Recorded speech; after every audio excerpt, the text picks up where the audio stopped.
Hello everyone, how are you all? I am Alok. Today we are going to start chapter number 1 of your economics section, that is story of village Palampur.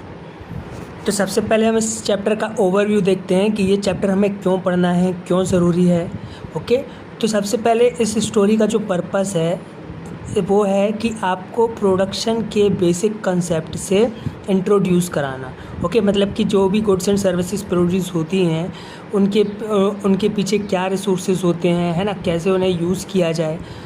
अब जो ये story है वो है village Palampur के बारे में।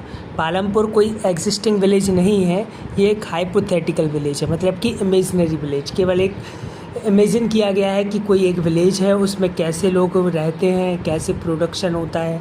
Okay, अब जो पालमपुर की मेन एक्टिविटी है वो है फार्मिंग, मीन्स खेती। उसके बाद अदर एक्टिविटी भी होती हैं जैसे मैन्युफैक्चरिंग, डेयरी, ट्रांसपोर्ट, लेकिन ये एक छोटे स्केल पे होती हैं। मेन एक्टिविटी फार्मिंग मीन्स खेती ही है। उसके बाद अब आपको पता है कि प्रोडक्शन के लिए कई सारे रिसोर्सेज चाहिए पड़ते हैं हमें, जैसे natural resources, man made items, human effort, money etcetera. Okay, तो यहाँ पे हम देखेंगे कि कैसे कई सारे जो वेरियस रिसोर्सेज हैं, दूसरे रिसोर्सेज हैं, उनको कंबाइन यूज़ करके हम जो गुड्स और सर्विसेज प्रोड्यूस करना चाहते हैं उनको कैसे प्रोड्यूस कर सकते हैं। ओके, अब जो पालमपुर विलेज है वो अपने आसपास के गांव और शहरों से वेल कनेक्टेड है। वेल कनेक्टेड का मतलब होता है कि वहाँ पर रोड है, ओके, जिससे वो आसपास के गांव और शहर तक आराम से आ जा सकते हैं। अब जो पास में इसके जो गांव है वो इससे बड़ा गांव है, उसका नाम है रायगंज, जो कि पालमपुर से 3 किलोमीटर्स दूर है। उसके बाद अब नियरेस्ट टाउन की बात करें तो वो है शाहपुर। ओके, कई सारे जो ट्रांसपोर्ट हैं वो इन रोडों पे हम देख सकते हैं, जैसे कि बुलक कार्ट्स, तांगास, बोगीज़, जो कि जैगरी मीन्स गुड़ से भरी हुई होती हैं, और साथ में अदर कमोडिटीज़ भी इन्हीं ट्रांसपोर्ट के थ्रू ट्रांसपोर्ट की जाती हैं। ओके, साथ में मोटर व्हीकल्स भी आपको देखने मिलेंगे, जैसे motorcycle, jeep, tractors and trucks etcetera. अब पालमपुर विलेज में 450 फैमिलीज़ रहती हैं अलग अलग कास्ट की, जिनमें से 80 अपर कास्ट फैमिलीज़ हैं, और जो लैंड का बड़ा पार्ट है वो अपर कास्ट फैमिलीज़ के पास ही है।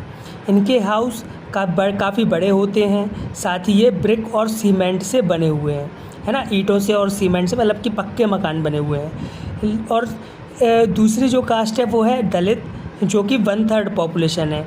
ओके, ये एक विलेज के एक कॉर्नर में रहते हैं। इनके हाउसेस जो हैं वो थोड़े से छोटे हैं, साथ में मड एंड स्ट्रॉ से बने हुए हैं, मतलब घास फूस और मिट्टी से बने हुए हैं, कच्चे मकान हैं। अब ज़्यादातर जो हाउस हैं उनमें इलेक्ट्रिक कनेक्शन है, मतलब इससे हम ये समझ सकते हैं कि पालमपुर में इलेक्ट्रिसिटी अच्छी प्रोवाइड की जा रही है। ओके, इलेक्ट्रिसिटी पावर की वजह से उनको फील्ड्स में जो है वो ट्यूबवेल से पानी निकाल सकते हैं, है ना, और इरिगेशन फैसिलिटी काफ़ी अच्छे से कर सकते हैं। और जो छोटे मोटे बिजनेस चल रहे हैं उनमें भी इलेक्ट्रिसिटी की सप्लाई इनको मिल जाती है। पालमपुर में 2 स्कूल भी हैं, एक प्राइमरी स्कूल है और एक हाई स्कूल है। अब प्राइमरी हेल्थ केयर सेंटर्स भी हैं जो गवर्नमेंट द्वारा चलाए जा रहे हैं, है ना, जैसे अस्पताल, जो सरकारी अस्पताल होती हैं, क्लिनिक वगैरह, वो भी यहाँ पर हैं। एक प्राइवेट डिस्पेंसरी भी है, ठीक है, जहाँ पे प्राइवेट डॉक्टर बैठता है और बीमारों का इलाज करता है। अब जो आपको ऊपर डिस्क्रिप्शन दिया है उससे हम ये कह सकते हैं कि पालमपुर जो है वो वेल डेवलप्ड है ना, क्योंकि यहाँ पे रोड्स भी हैं, ट्रांसपोर्ट फैसिलिटी भी है, इलेक्ट्रिसिटी भी है, इरिगेशन फैसिलिटी भी है, स्कूल्स भी हैं, हेल्थ केयर सेंटर्स भी हैं, है ना। तो अब आपको ये देखना है कि कोई भी अगर एक विलेज है उसमें ये सारी एक्टिविटीज़ अगर होती हैं तो उस पर क्या प्रभाव पड़ता है, उसका क्या इम्पैक्ट पड़ता है। ओके, अब जो स्टोरी ऑफ विलेज पालमपुर है जो कि इमेजिनरी विलेज है, इसमें हम देखेंगे कि कितनी जो अदर टाइप्स की जो प्रोडक्शन एक्टिविटी होती हैं विलेज में वो कैसे होती हैं, है ना। साथ में अगर हम इंडिया की बात करें तो कई सारे विलेजेस हैं जहाँ पे फार्मिंग मेन एक्टिविटी है और वहाँ पर अदर प्रोडक्शन एक्टिविटी भी होती हैं, तो वो सक्सेस है या नहीं, है ना। वहाँ पे manufacturing, transport, shopkeeping, other activities भी अच्छे से परफॉर्म होती हैं या नहीं, है ना। तो इस विलेज की स्टडी से हम उनको कंपेयर कर सकेंगे कि कोई विलेज पालमपुर विलेज की तरह सक्सेस कब हो सकता है। ओके, अब हमारी नेक्स्ट हेडिंग है ऑर्गेनाइजेशन ऑफ प्रोडक्शन।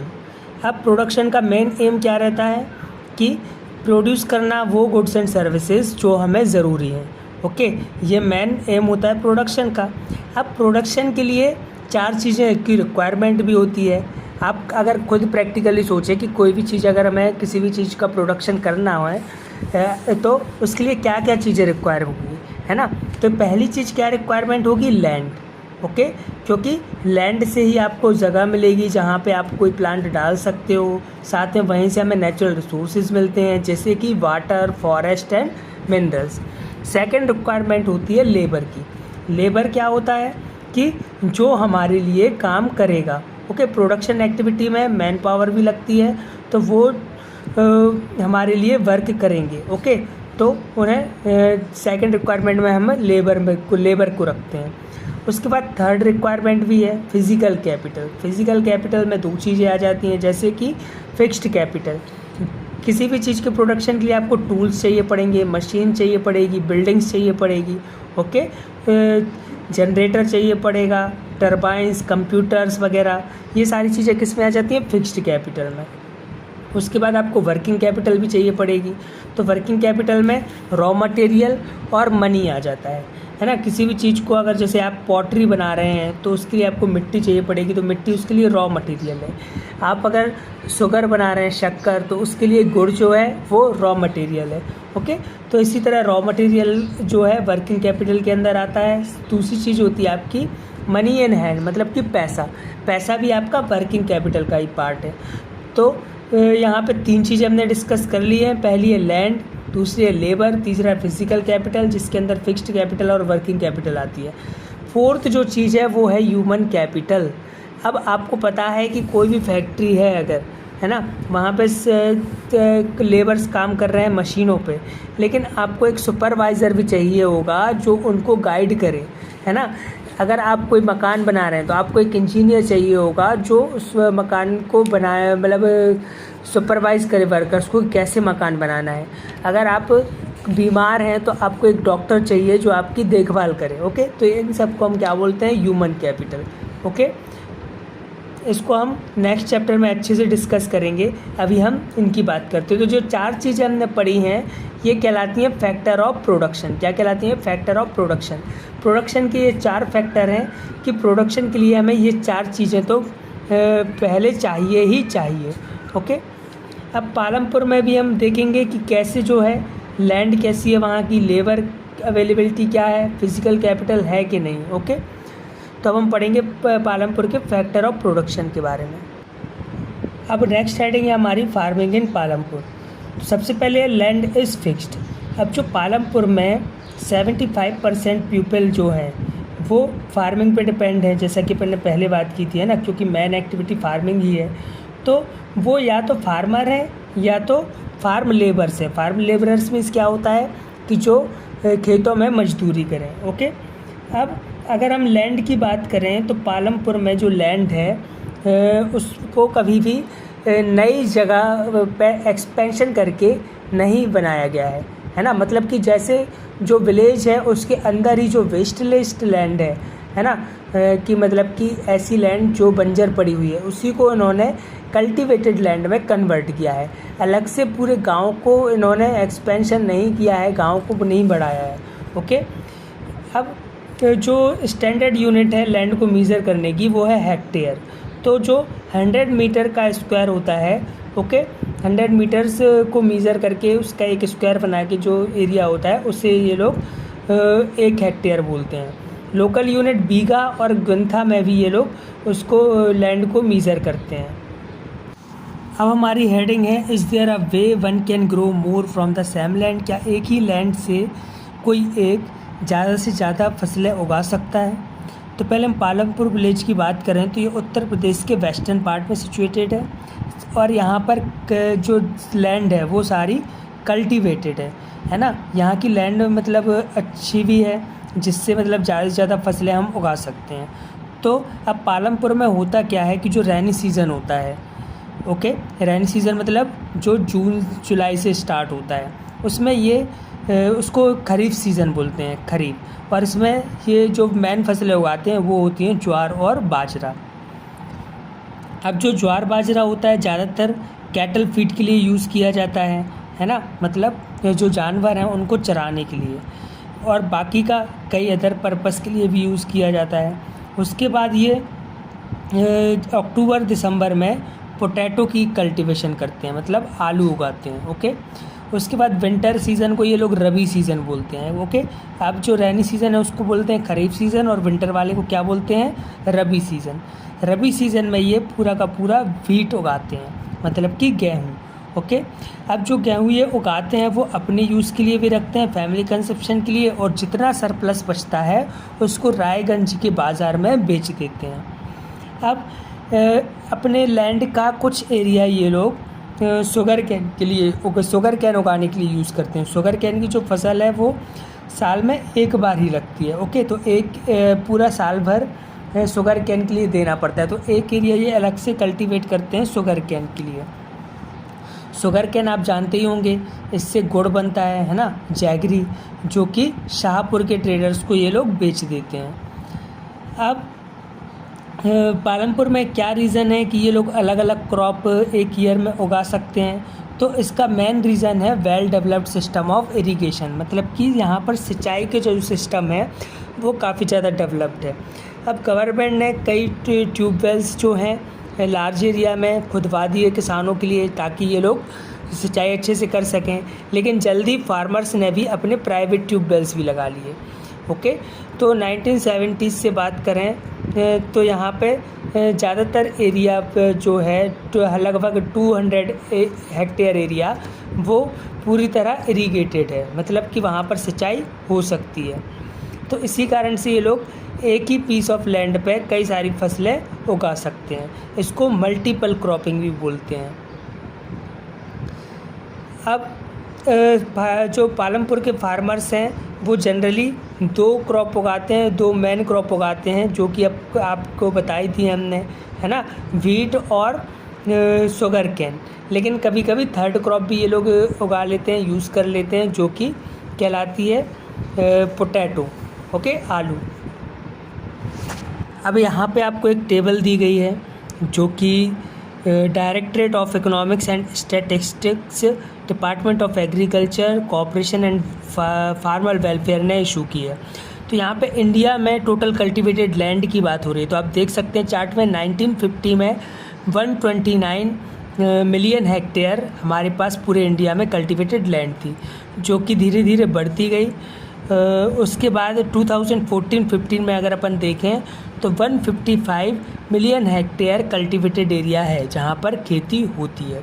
इसी के नीचे इसका डायग्राम भी दिया गया है, बार डायग्राम, जिसमें आप इसको देख सकते हैं। अब हम देखेंगे कि जो पालमपुर है वहाँ पे प्रोडक्शन कैसे इंक्रीज़ हुआ। ओके, मल्टीपल क्रॉपिंग के थ्रू तो हो ही रहा है कि एक ही लैंड पे कई सारी फसलें लगा देते हैं ये लोग। साथ में मॉडर्न फार्मिंग मेथड से भी यहाँ पे प्रोडक्शन इंक्रीज़ हुआ है। अब जो मॉडर्न फार्मिंग मेथड है उसमें सबसे पहले बात आती है हायर यील्ड सीड्स की। ओके, जिनको HYV सीड्स भी बोला जाता है। अब पहले तो हम बात कर लें ट्रेडिशनल सीड्स की। तो ट्रेडिशनल सीड्स जो है उनके लिए इरिगेशन कम चाहिए होता है, साथ में काऊ डंग का यूज़ करके या फिर नेचुरल मैन्योर जो खाद होती है उसका यूज़ करके ये लोग उससे फसलें उगाते थे। ओके, लेकिन जब ग्रीन रिवॉल्यूशन हुआ तो 1960 में ग्रीन रिवॉल्यूशन हुआ था, तो उसमें इंडियन फार्मर को मॉडर्न मेथड मिली व्हीट और राइस के लिए हाई यील्डिंग वैरायटी सीड्स की मिली, है ना, जिनको HYV सीड्स बोलते हैं। तो जो HYV सीड्स हैं उनमें ज़्यादा अमाउंट में ग्रेन प्रोड्यूस होता है। ओके, लेकिन इनके लिए अच्छा इरीगेशन चाहिए पड़ता है, फर्टिलाइजर्स चाहिए पड़ते हैं, ठीक है, जिनकी मदद से ये यील्ड से हम ज़्यादा से ज़्यादा अमाउंट में प्रोडक्शन कर सकते हैं। अब अगर हम बात करें HYV सीड्स के साथ साथ केमिकल फर्टिलाइजर्स चाहिए पड़ते हैं, पेस्टिसाइड्स चाहिए पड़ते हैं, जिससे प्रोडक्शन जो है वो काफ़ी ज़्यादा अच्छा होता है। इरिगेशन तो चाहिए ही होता है। तो अगर हम बात करें पंजाब, हरियाणा, वेस्टर्न उत्तर प्रदेश के फार्मर्स की, वहाँ के किसानों की, तो यहाँ पे मॉडर्न फार्मिंग मेथड यूज़ होने लगी है ना, 1960 ग्रीन रिवॉल्यूशन के बाद से। साथ में इनको ट्यूबवेल्स इरिगेशन के लिए उपलब्ध कराए गए, साथ में HYV सीड्स इनको उपलब्ध कराए गए, केमिकल फर्टिलाइज़र, पेस्टिसाइड्स, ये सारी चीज़ें आई जिनसे जो प्रोडक्शन है इनका कई ज़्यादा गुना बढ़ गया। साथ में अगर बात करें तो मशीनरी, ट्रैक्टर्स, थ्रेशर जो कि हार्वेस्टिंग को ईज़ी बनाते हैं, ये यूज़ होने लगे। पालमपुर में भी जो वीट ग्रोन होता है वो ट्रेडिशनल वैरायटी से जो होता है वो होता है 1300 kg पर हेक्टेयर, और साथ में जो HYV सीड से होता है वो होता है 3200 kg पर हेक्टेयर। तो आप डिफरेंस समझ सकते हो कि अगर हम ट्रेडिशनल सीड यूज़ कर रहे हैं तो 1300 kg पर हेक्टेयर, लेकिन अगर HYV सीड यूज़ कर रहे हैं तो ये लगभग 3 गुना 3200 kg पर हेक्टेयर हो रहा है। तो यही कारण है कि पालमपुर में जो है ज़्यादा क्वांटिटी में हम प्रोडक्शन कर सकते हैं। अब ये एक डायग्राम आप देख रहे होंगे मॉडर्न फार्मिंग मेथड के लिए। तो सबसे पहले आपको टॉप पे दिख रहा होगा HYV सीड्स, उसके बगल में फर्टिलाइजर्स, उसके बगल में पेस्टिसाइड्स, ओके। फिर इरिगेशन में आप देख सकते हैं कि क्या क्या व्यवस्थाएं थी, कैनल्स, पंप सेट्स, इलेक्ट्रिसिटी और डैम्स। उसके बाद आप देख सकते हो फार्म मशीनरी जिसमें हार्वेस्टर्स, थ्रेशर, ट्रैक्टर, है ना, ये सब यूज़ हो रहे हैं। तो इसी को हम क्या बोलते हैं, मॉडर्न फार्मिंग मेथड्स। तो इस चैप्टर का फर्स्ट पार्ट हमारा यहीं ओवर होता है। सेकंड पार्ट आपको नेक्स्ट वीडियो में लेकर आऊँगा। Thank you so much for watching the video.